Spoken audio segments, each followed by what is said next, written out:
un poco encuadrar sobre todo los 5 casos de estudio que se van a trabajar en el workshop dentro del contexto de la arquitectura industrial y Ibarresa. Entonces, bueno, algunos están aburridos de esta clase porque ya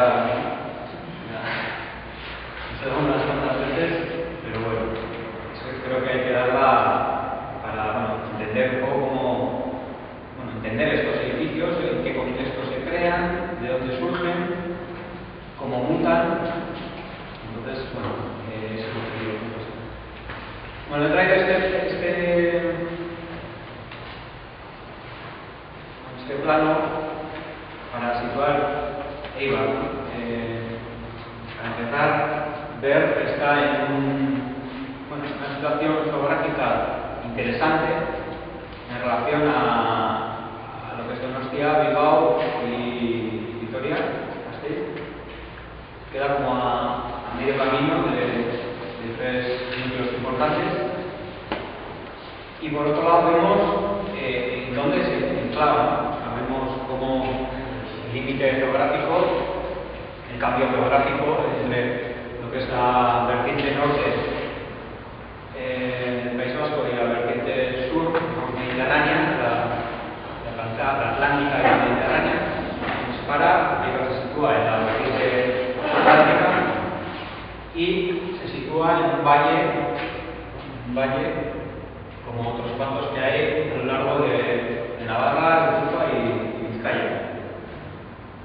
Dentro de estos valles existen zonas donde ese valle tiene cierta amplitud y hay otros, pues como el caso de Valle de Lego, que se estrecha bastante. Vemos además en esta vertiente atlántica la presencia del agua, muy importante. La presencia del agua, que será una de las cosas fundamentales para que se dé, como se dio la industrialización en la vertiente atlántica del País Vasco. Y por otra parte vemos otro factor importante que es la vegetación la foresta, ¿no? De la cantidad de árboles y de la riqueza vegetal que hay en esta vertiente atlántica. He marcado, además de Eibar, Eibar, Bilbao, Donosti, Gasteiz, aparte he marcado Deba, pues el puerto de salida del valle de Deba, y Soraluce. Entender la industrialización de Eibar para entender la industrialización de Eibar hay que conocer que en Soraluce, en Plasencia, en las armas, existía una gran fábrica de armas. Una gran fábrica de armas, creada, como bien dice el nombre, por el rey, que no era exactamente una fábrica, sino que era un gran almacén donde se almacenaban todas las armas que se iban generando en pequeños talleres, pequeñas fraguas, ferrerías, etcétera, que se iban generando en todo lo que es la comarca, ¿no? Del Bajo de Bajo. Entonces, existían varias ferrerías o Viñola en la zona, pero Eibar no era exactamente un sitio donde había, no sé si llegó a haber 2 ferrerías. Había más ferrerías, por ejemplo, en Arrasate, en Vergara, etc.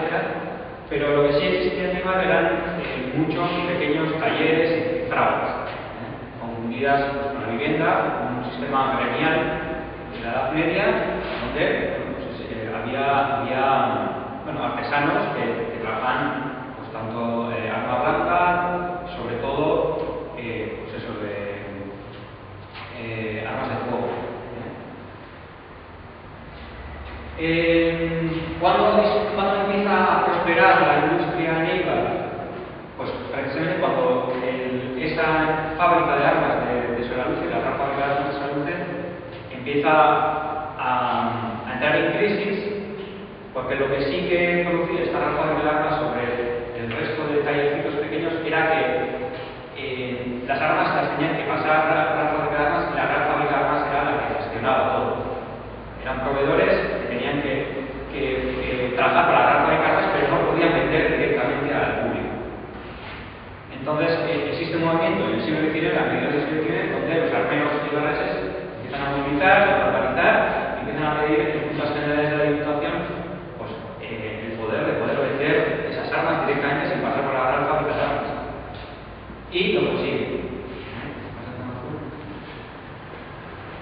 bueno, esto tiene que haber antes, pero bueno, la estrechez del valle. O sea, un poco para plantear que, claro, siendo un valle tan estrecho, poco sitio para labrar, pues, muchas opciones no había. Entonces, la industria siempre ha sido una oportunidad, una necesidad en Eibar.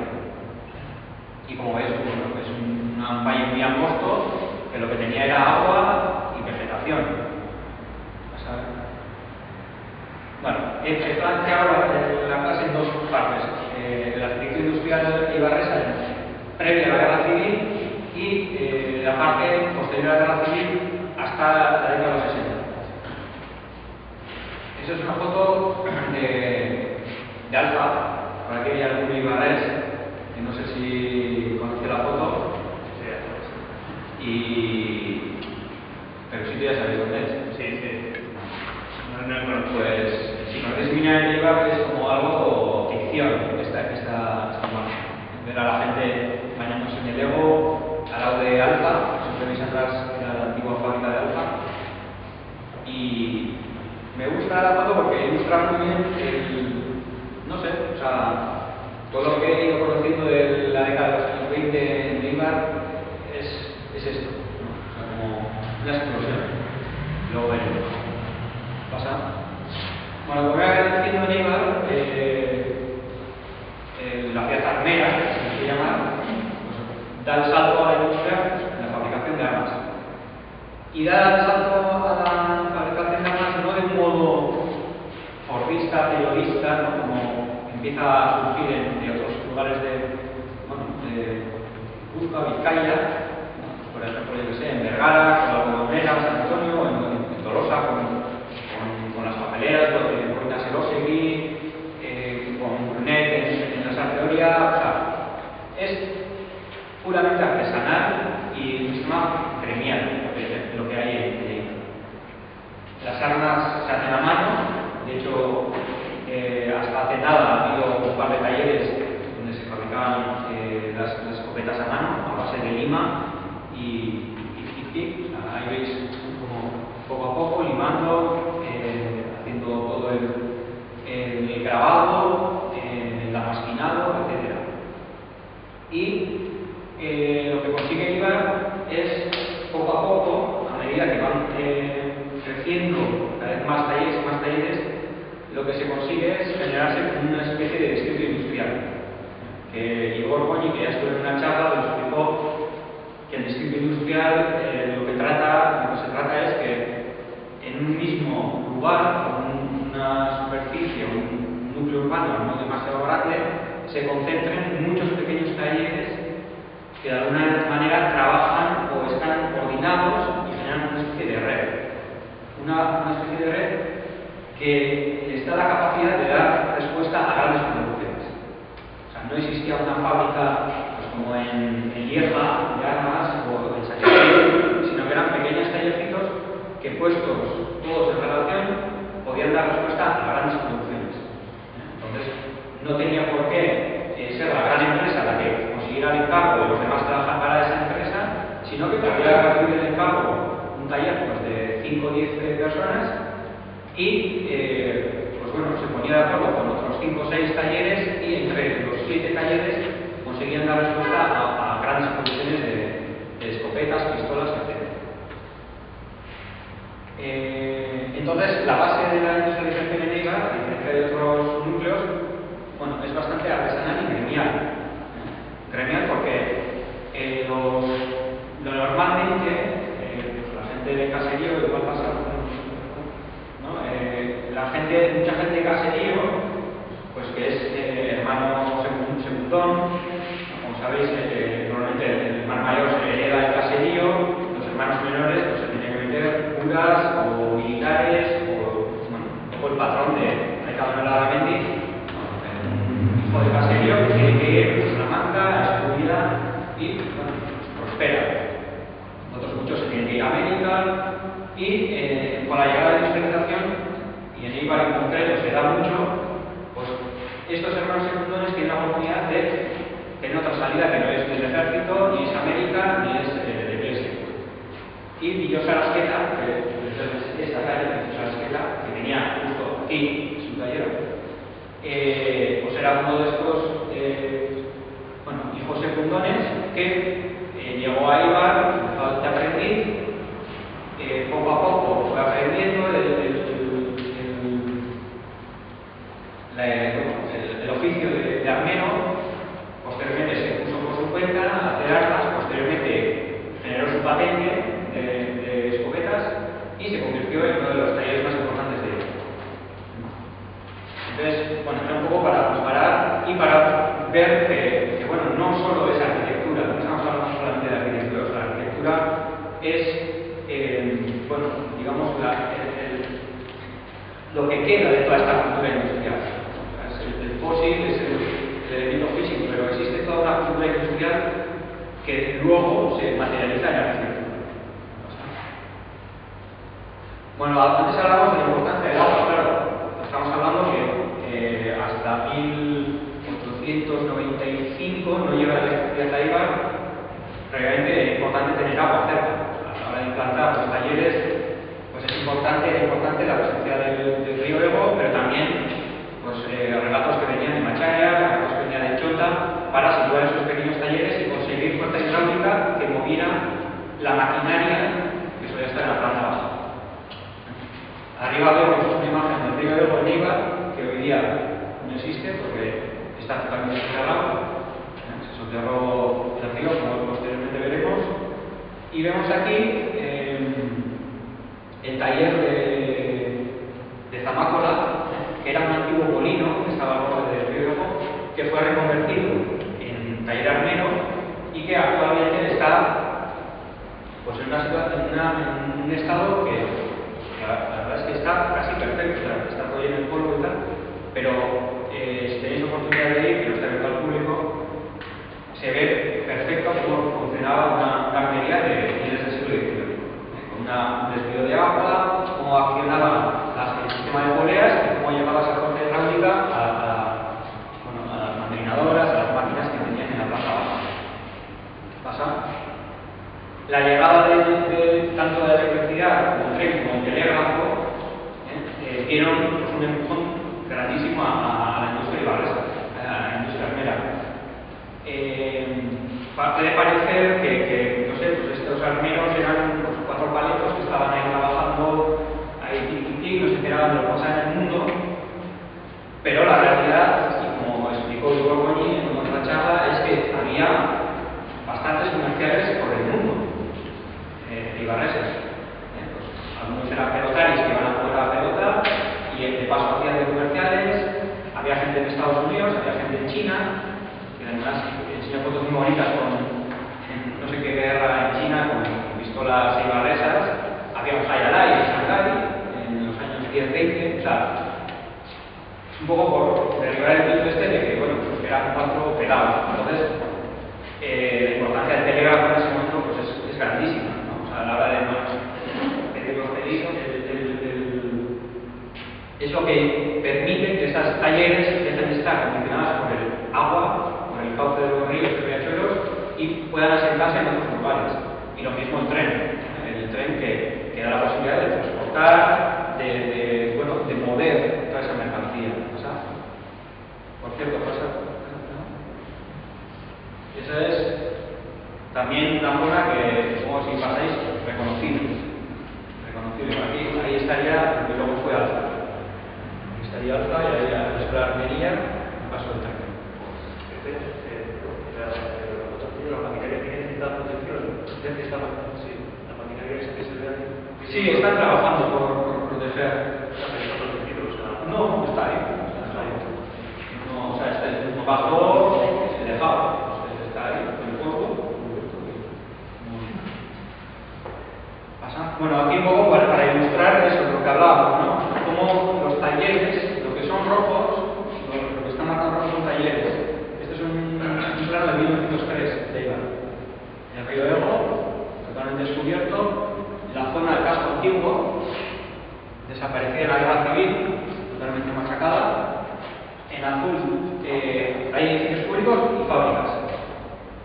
Entonces ya veis cómo la manera de implantarse en la ciudad es, totalmente mixta. Esa idea de mezclar el trabajo, la vivienda, bueno, se ve muy claro en ese plano. Y en la parte de abajo vemos una comparativa de la zona donde estamos, zona de Paseo Cizu, donde en 1903 vemos el relato que baja de Chonta, Alego, y el que baja de Macharia, y cómo las principales empresas armeras, pues ya sea Orbea, hermanos, ya sea Incluso Asqueta, Garatea y compañía, que es GAC, se van situando pues, en esta zona y que da pie luego a la zona industrial, ¿no? En BH, Orbea, etcétera. Pasa. Bueno, llegando a la arquitectura, esto sería típico taller armero de principios del siglo XIX. Este en concreto es el de Víctor Sarasqueta, que estaba, como hemos dicho, justo aquí está el antiguo juzgado, pues estaba ahí, justo aquí al lado. Entonces, veis que un poco la estructura se repite en todos estos talleres. Las plantas bajas se sitúa lo que es la maquinaria, está accionada al principio por agua, fuerza hidráulica, y luego por electricidad. Y en la parte de arriba sería donde se situaban los armeros para hacer el trabajo fino. Abajo se situaría lo que es la maquinaria para hacer en bruto pues, lo que son los tubos, para hacer los cortes de las culatas, etc. Y arriba ya estarían los armeros limando, haciendo trabajo fino de amastinado, de lavado, etc. Como es, la construcción de estos pequeños talleres tiene relación también, ¿no? con el uso. La parte de abajo, con muros de carga más oscuros, se destina a lo que es la maquinaria. La parte alta, con ventanales muy amplios y un espacio muy iluminado, sirve para trabajar en estos trabajos más finos. Normalmente, en la parte alta, los armeros, creo que se ve.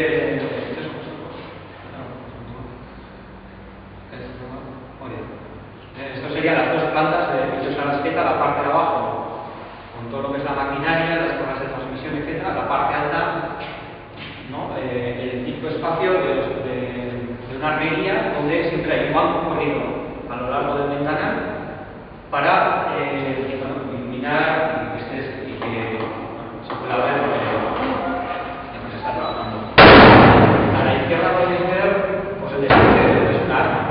En este caso, un arma de ferrería alzada. Bueno, para ver el grado de precisión y el grado de técnico y tecnológico que había ya en el siglo XIX. O sea, para hacer una escopeta, no sé, pues lo hace cualquiera, pero claro, hay muchas piezas y hay que saber ensamblarlas todas, hay que generar todas. Entonces, bueno, gracias a la industria armera pues, se llega a un nivel de conocimiento técnico y tecnológico bastante importante. Bueno, otro ejemplo, en este caso Orbea y compañía, que era la empresa más importante de IVA a finales del siglo XIX y principios del XX, también situado aquí en Cizu. Lo mismo, ¿no? Ese rasgo de ventanales horizontales que se iluminan totalmente la parte alta, la parte baja pues, para maquinaria y almacenaje.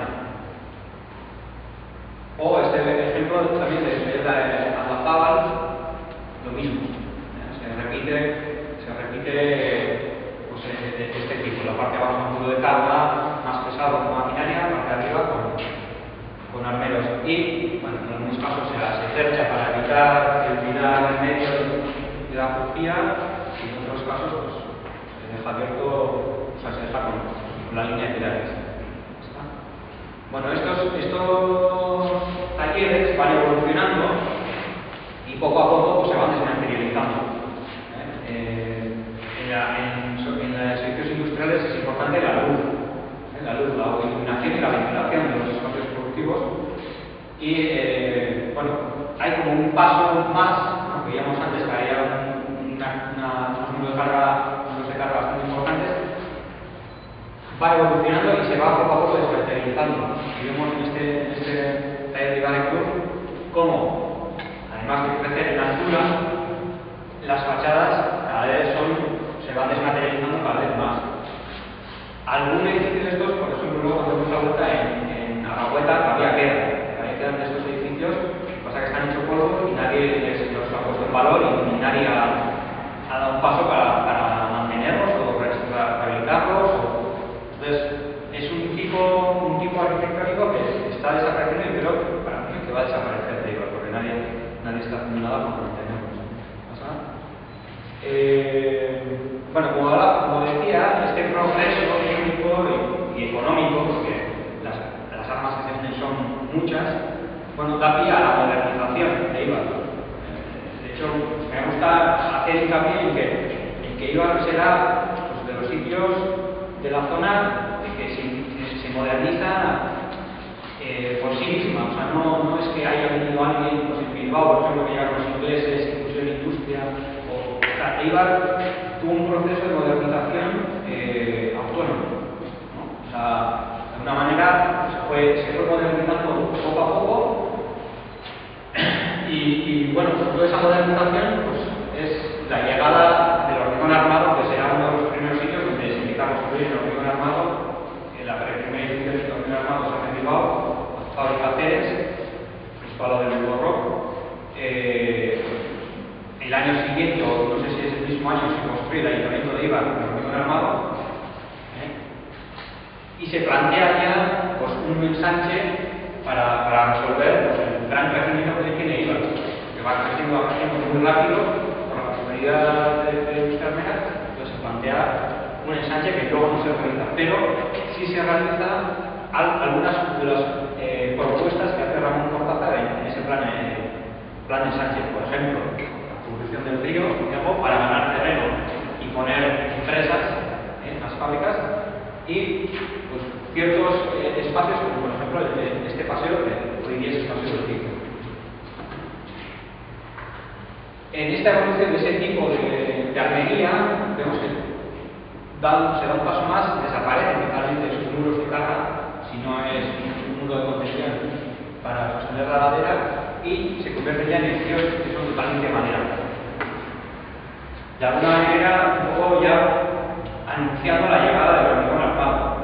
O sea, ya se plantean edificios con ventanales horizontales, con estructuras sobre pilotis, incluso se plantea cubierta plana. ¿Me suena bien esto todo? Bueno, total que la cubierta plana, a diferencia de luego lo que propusiera la compañía, no se plantea tanto por un tema estético, sino que se plantea para facilitar el crecimiento natural de los talleres. Lo que se plantea es una cubierta plana para no tener que desmontar una cubierta a dos aguas con las tierras, etcétera, y seguir creciendo en altura. Eso es, normalmente los armeros construían un tallercito de 2 plantas o construían, como veremos, en la parte baja el taller y arriba la vivienda. En los casos que hacían la vivienda arriba, claro, negaban a un posible crecimiento en altura. En otros casos como este, pues preveían que yo qué sé, pues, si ya va prosperando la empresa, pues siempre. Es un rasgo muy típico que luego pues, lo veremos en alfa y otras empresas ya hechas en hormigón armado. Bueno, lo que hablaba, un tipo arquitectónico muy común en Eibar y que no se le ha dado valor en el ayuntamiento y sobre todo los planes generales, actuales, etcétera, es el edificio híbrido que mezcla su habitacional con el productivo. Un poco que viene del caserío, de la vivienda genial medieval, donde se mezclan los talleres con la vivienda, y que en Eibar pues, va evolucionando y realmente se producen soluciones muy interesantes. Incluso desde el punto de vista actual, que se está montando edificios híbridos, de cómo comenzar el uso, de cómo hibridar la ciudad, pues edificios de los años 50, 40, 50, bastante interesantes, que también, bueno, en plan general se los va a cargar porque están por la ordenación y van a desaparecer. Entonces, bueno, los dos modos de implantar ese edificio híbrido, ¿no? Mediante la nave, o sea, basada en la nave de planta baja, o basada en el edificio de altura. Es un poco el ejemplo de fundición obrera, la primera fundición obrera, que luego fue derribada para hacer lo que hoy es el edificio obrera, o el taller de Ramón Zeta, ya en altura. La situación de taller armero en la planta baja y la parte alta, la vivienda de la familia. Bueno, no se ve muy bien esta diapositiva, pero es un poco para ver viviendas, esto de aquí es un taller. Es un poco para ver esa característica también de la industria de Ibarrasa, que es una arquitectura industrial urbana. O sea, no es la arquitectura industrial que está fuera de la ciudad o es suburbana, sino que es urbana y está integrada con las viviendas y la fachada continuidad de los frentes urbanos. Incluso en este caso, concreto, en lo que es la memoria de proyecto, se pide permiso al ayuntamiento para construir este edificio en 1913 y se da la curiosidad que el ayuntamiento exige al arquitecto, bueno, en este caso Maestro de Obras de Zumárraga, le exige que ornamente la fachada porque es demasiado ruda, ¿no? Como demasiado, o sea, que no hay ningún tipo de ornamento, son ventanales horizontales de madera con paquetillas y un revoco en las bandas horizontales y no tiene nada, es como tan elemental que el ayuntamiento exige de alguna manera que ornamenten y que decoren, no se supone la falta de decoro del edificio, no sé. Entonces piden que decoren porque los edificios de viviendas que tienen sus delitos y tal, entonces piden un poco por subrayar el carácter urbano de los edificios. Bueno, como veis eso, este es un ejemplo, por ejemplo, del taller primero que veías en viviendas, que está justo detrás del Paseo Urquizu, y lo que era el paisaje urbano de Eibar previo a la Guerra Civil. Aquí vemos que nosotros estamos aquí. Aquí todavía no está construido el edificio de BH, esto era Barbera, esto es el edificio con sus estantes de Sarasqueta, esto es Alcahueta, Paseo Urquizu, y en el fondo la iglesia de San Andrés, como estaba todo mezclado, todas los talleres, vivienda, todo bueno, de una manera bastante orgánica. Lo mismo previo a la Guerra Civil, como era lo que es el centro de Eibar. El paso del río Ego, y los talleres incluso pegados a la iglesia, incluso pegados, y lo que era el casco antiguo de Eibar, que fue arrasado en la Guerra Civil. Bueno, estas dos fotos son para contar lo que sucedió en 1919, a finales de la década de los 20. Estamos hablando que Eibar era un distrito industrial que estaba, vamos, on fire, estaba aquello, vendiendo armas a todo el mundo, haciendo dinero a tope. Se había creado la escuela de armería que daba conocimiento técnico, tecnológico, se tradujo toda esa prosperidad en acción cultural. Bueno, es una época en la que prospera muchísimo Eibar. Y ocurre que por un lado acaba la Guerra Mundial, la Segunda Guerra Mundial, con lo cual se para la producción de armas, entra en crisis la producción de armas, y por otro lado, en Estados Unidos, pues compran una foto de esto de Centauros del Desierto, la película del oeste, ¿no? Muchas armas que se mandaban a Estados Unidos como copia y mejora de las patentes americanas, o sea, algo así como lo hacen los chinos hoy día, ¿no? O sea, hacían una copia de la Winchester y le llamaban Winchester y cogían otro modelo y los hacían copia y mejora. O sea, en IVA se dice copia y mejora. Hoy día se puede decir, pues no sé, igual plagio, pero bueno, copia y mejora. Entonces, Estados Unidos veta la entrada de armas de IVA. O sea, hace un arancel y veta la entrada de armas de IVA, con lo cual entra en crisis la creación de armas en IVA. Entonces, claro,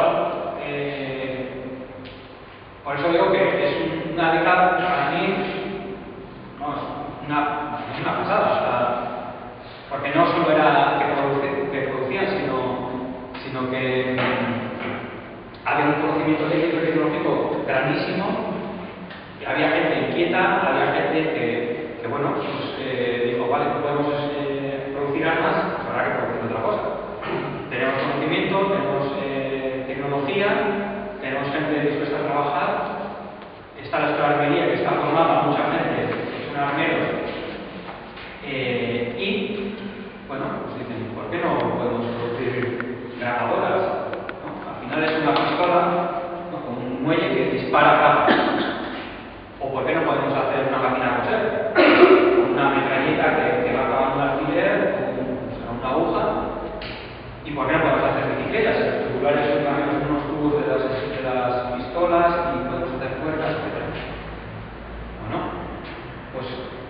lo que son empresas armeras, poco a poco dicen, bueno, pues vamos a ir diversificando nuestra producción, que no sea solamente escopetas, sino vamos a empezar a hacer bicicletas, grapas, máquinas de coser, etc. ¿No? De ahí, Vestegui Hermanos, BH, que eran armeros, que luego empiezan a hacer bicicletas, GAC, que también hace bicicletas, OBEA, que eran armeros que hacen bicicletas, el Casco, que eran armeros que luego hacen grapadoras, Alfa es una cooperativa de armeros que hace máquinas de coser, etcétera, etcétera. Y llega ese conocimiento técnico a ser tan importante en EVA que incluso se atreven a reproducir algo que nadie más ha conseguido aparte de la empresa Hammond. La propia empresa Hammond se consigue reproducir un órgano Hammond en EVA, sin tener planos, sin saber cómo es. O sea, por pura intuición y por análisis se consigue reproducir un órgano Hammond. Bueno, antes, lo que hablaba antes, ¿no? El hecho de que hubiera comerciales en Estados Unidos, en China, etcétera, claro, exportaban escopetas, pistolas, etcétera, pero también traían otro tipo de conocimiento, por ejemplo, el arquitectónico, ¿no? Y no está probado, pero yo personalmente tengo la teoría de que, bueno, existía conocimiento del tipo de fábrica que se estaba haciendo en Estados Unidos, los edificios que hacían Albercán y esta gente a principios del siglo XX en Estados Unidos, porque luego, cuando vemos la foto de Alfa, pues bueno, es que se parece bastante a toda esta arquitectura. Este, por ejemplo, es el edificio BH, o sea, no es justo ese que se ha pegado aquí. Lo que pasa es que está un poco cambiado respecto al proyecto original. Se planteaba esta fachada con estos órdenes clásicos, etcétera. Pero vemos cómo la forma de organizar el sistema productivo en el taller se parece mucho a la armería, ¿no? O sea, el centro de lo que es estos edificios está ocupado por máquinas o zonas de almacenaje y las zonas de ventanales, las bancadas que antiguamente usaban los armeros para trabajar, se utilizan pues, para soldar y manipular los tubulares y hacer el cuadro de la bici. Bueno, este edificio, claro, ya es la llegada del hormigón armado. El hormigón armado lo que da es la posibilidad de hacer edificios más resistentes al fuego, a las vibraciones, la cubierta plana ya se utiliza más. O este ejemplo de Alfa, desaparecido, que vamos por pasar, lo mismo.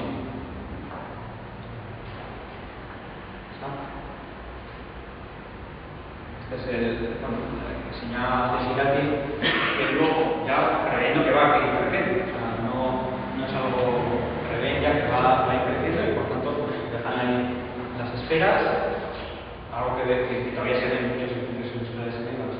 Y la cubierta plana de agua. También algo muy característico. Y este otro ejemplo también de Urbano Manchoas, que es un edificio en Macharia que está hecho polvo. Está totalmente vacío. Y lo que hablaba antes, ¿no? La modernidad, la modernización de IVA. Cómo llega a ser el primer sitio donde se proclama la República, el papel de la mujer en las empresas, o sea, no se limitaban a trabajar solo los hombres, sino las mujeres en los años 20 trabajaban. En BH, por ejemplo, era muy normal que el taller fuera un taller de muchas mujeres trabajando y trabajando además no limpiando esto, o sea, produciendo, incluso pues muchas echecuandres o más en casa trabajaban en casa, pues, haciendo el muelle o acabando de hacer ciertas cosas, pues trabajo de, ¿no? Mientras se va a hacer la comida, pues voy haciendo los muelles, voy haciendo eso, o sea, todo ese o sea, nosotros cuando estamos trabajando desde arriba nos gusta insistir en que el patrimonio industrial no es solo la arquitectura, o sea, es todo es algo más complejo. Bueno, esta era la siguiente foto. Son fotos que me parecen una pasada. Tanto esta como la siguiente me parecen muy chulas. Como para representar esa modernidad. Bueno, llega la guerra civil. Eibar es un sitio importante. Primero porque se produce mucho arma. Y por otro lado, es un feudo republicano importante. Entonces, bueno, ese objetivo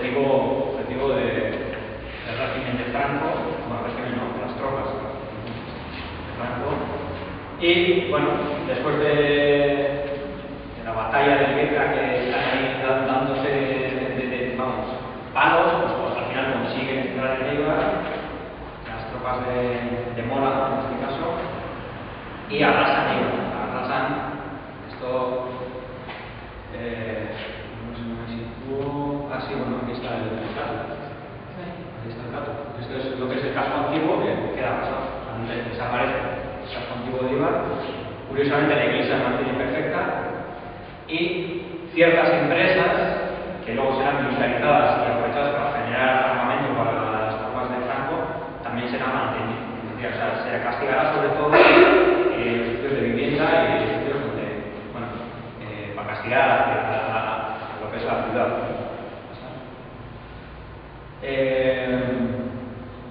Bueno, aparte de la guerra civil, está en Europa, ya es como bastante asumido un nuevo lenguaje arquitectónico que es el del movimiento moderno, que en Eibar no será algo revolucionario, sino que entrará como algo muy natural. Porque aquí, si vemos en mi ciudad, ya veíamos en las armerías anteriores muchos rasgos que plantea el movimiento moderno, ya la arquitectura industrial ibarresa ya la está planteando. O sea, no es algo que digas, ¿de dónde has venido?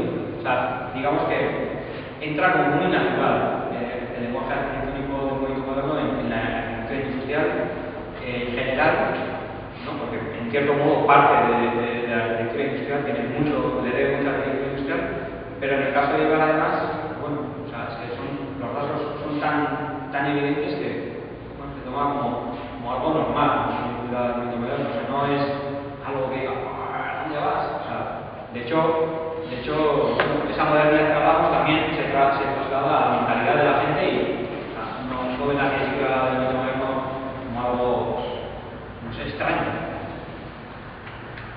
La importancia de la arquitectura industrial en este momento, previo también, pero sigue siendo como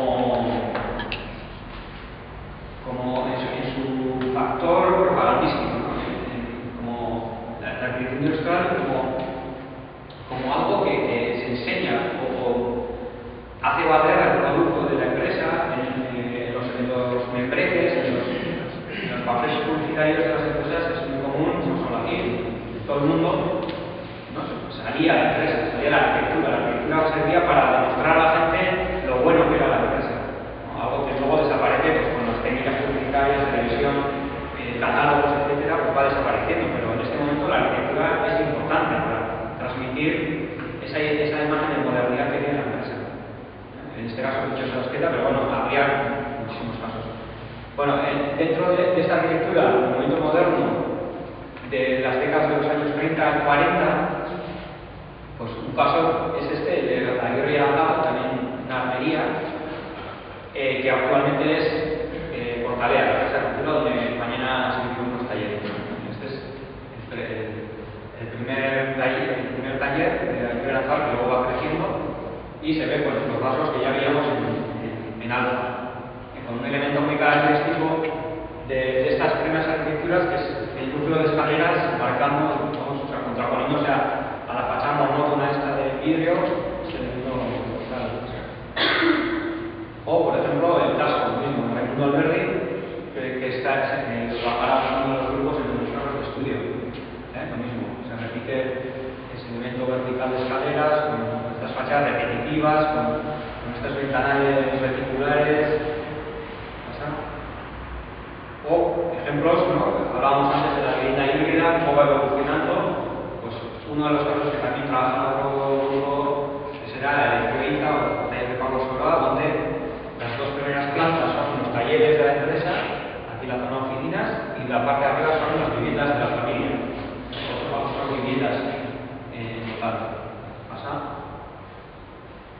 Otro ejemplo de edificio híbrido, en este caso basado en la nave lineal, de única planta, que también entra a trabajar a otro grupo, que es Hijos de Gabilondo, justo a la entrada de Gabilondo, que está situado encima del río. Este es el río Ego, que se coloca, es la nave de manera longitudinal por todo el río, y sobre esta se coloca lo lo que es el edificio de viviendas.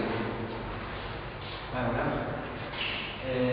o el edificio obrera, las fundiciones obrera, siendo una fundición queda insertada en lo que es la trama urbana.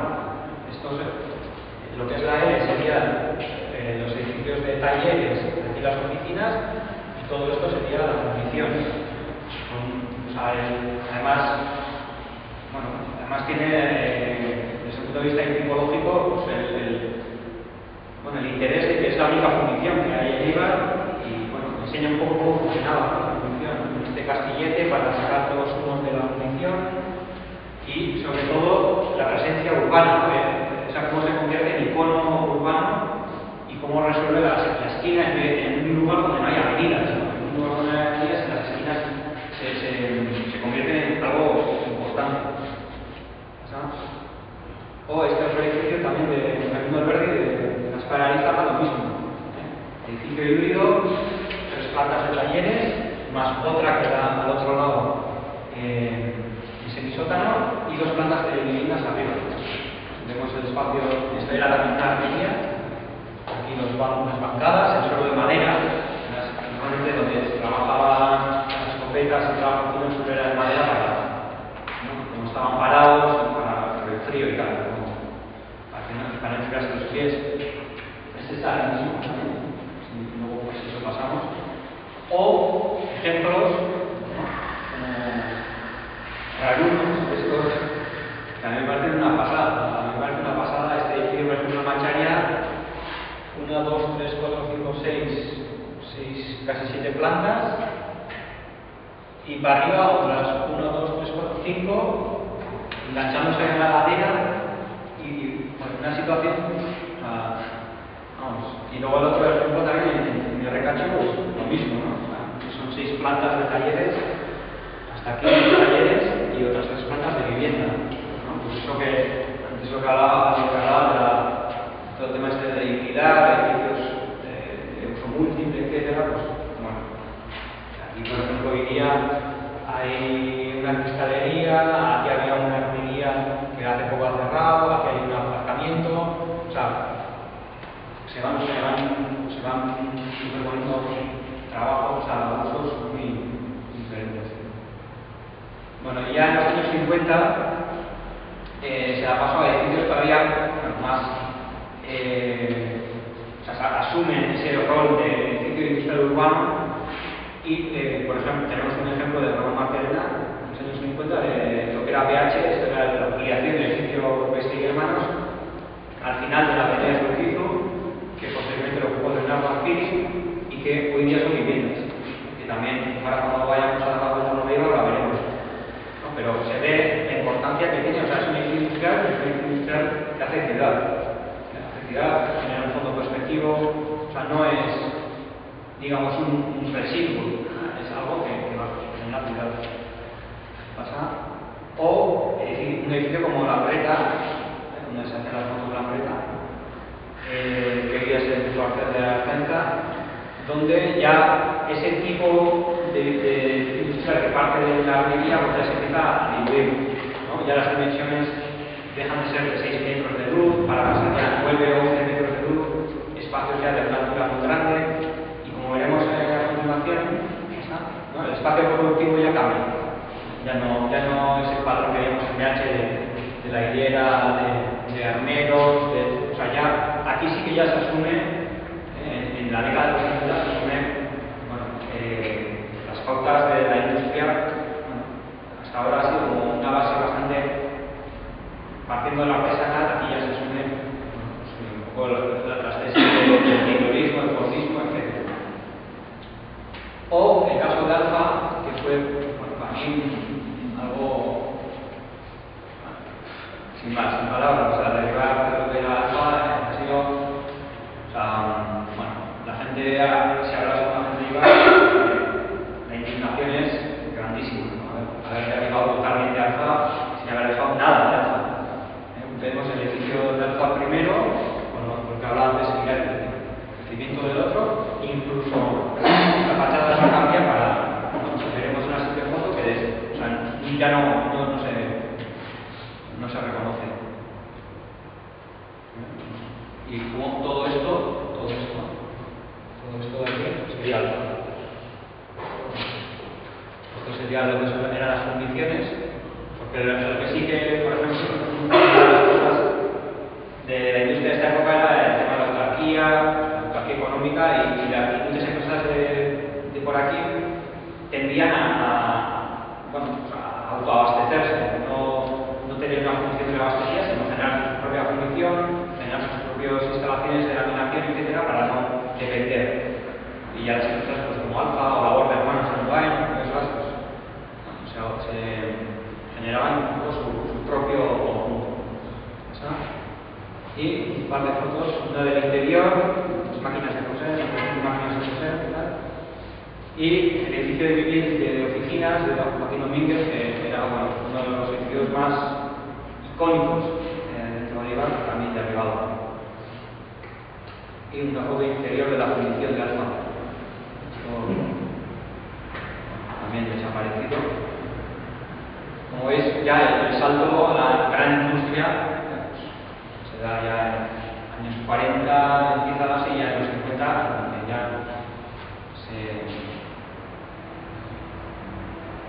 establece. Y un poco la comparativa entre lo que veíamos antes, esa mezcla de usos en principios del siglo, callecitos de fábricas pequeñas con la forma urbana, que como en el 60 todavía no aparece, pero ya con la ley de suelo nueva del 56, la nueva forma de hacer urbanismo, se empiezan a codificar esas industrias, se consolida Marchal y Chonta, Otaola, como zonas industriales, y se empieza a sacar la industria de lo que es el centro de Eibar, y eso, además de la crisis de los años 70, que obliga a cerrar muchas empresas, más la falta de suelo que obliga a muchas empresas a irse a Vitoria, a Durango, a Berlín, etcétera, pues poco a poco Eibar se convierte en una especie de suelo de Fourier, que empieza a tener pues, esos vacíos urbanos en su trama. No puede crecer, no tiene la capacidad de crecer, no tiene espacio, pero en su interior hay espacios como este que estamos que son utilizables. Este sería el edificio Cadena Siris, que hoy es el Casteche, en el interior, y la cubierta. La cubierta pues, también me parece que es una especie de jardín.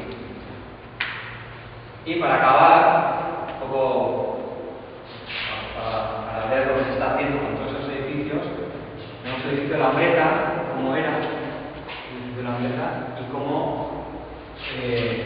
cuando se hizo el Eroski, etcétera, pues cargaron la mitad del edificio. Hoy en día además han cubierto la parte de las oficinas de la empresa con una chapa de algodón verde maravillosa y poco a poco pues como se va